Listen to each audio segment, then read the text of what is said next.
Why Andrew Tate fanboys are fatherless, heartbroken, and morally bankrupt.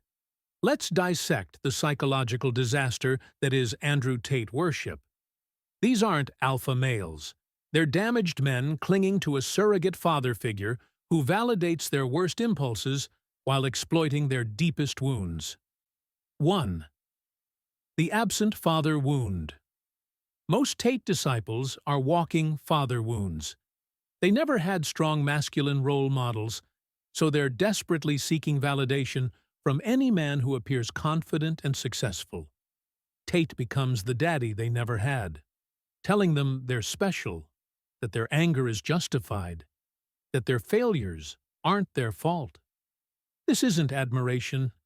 It's trauma, bonding with a predatory father figure. 2. Rejected by women, radicalized by resentment. Behind every Tate fanboy is a man who's been hurt, rejected, or humiliated by women. Instead of processing this pain and growing from it, they've weaponized their heartbreak into misogyny. Tate gives them permission to hate women instead of healing their wounds. He transforms their personal failures into a war against femininity itself. 3. Masculinity. Crisis and identity confusion. These men feel emasculated by modern society and don't know how to be men without being toxic. Tate offers them a shortcut, a caricature of masculinity based on domination, materialism, and emotional suppression. They're not reclaiming their masculinity. They're adopting a performance that makes them feel powerful while keeping them emotionally stunted. 4. The moral bankruptcy of Tate worship. Here's where it gets truly disturbing.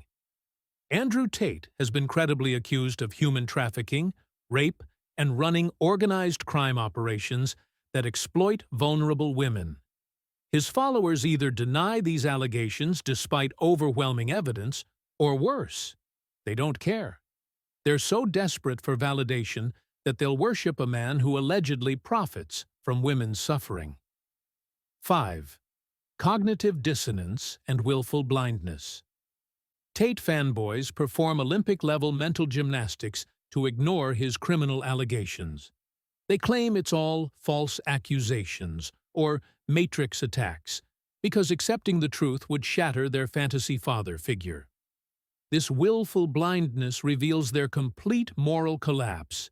They'd rather protect their idol than protect victims of trafficking and sexual violence. 6. Exploiting male vulnerability for profit.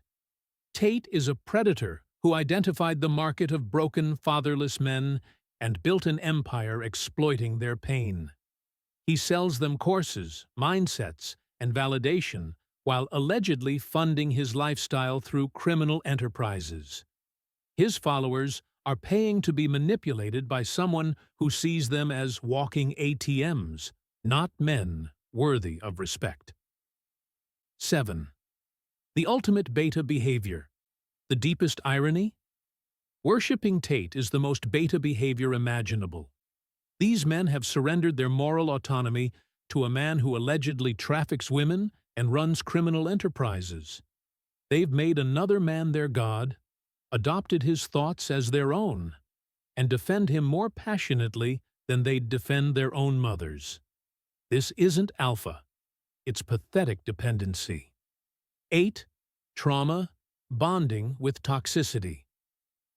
Many Tate followers recognize his toxicity on some level, but can't break free because he's filling psychological voids they can't fill themselves. They're trauma-bonded to someone who represents everything they wish they could be: rich, confident, seemingly untouchable. They'd rather cling to toxic masculinity than face their own healing journey.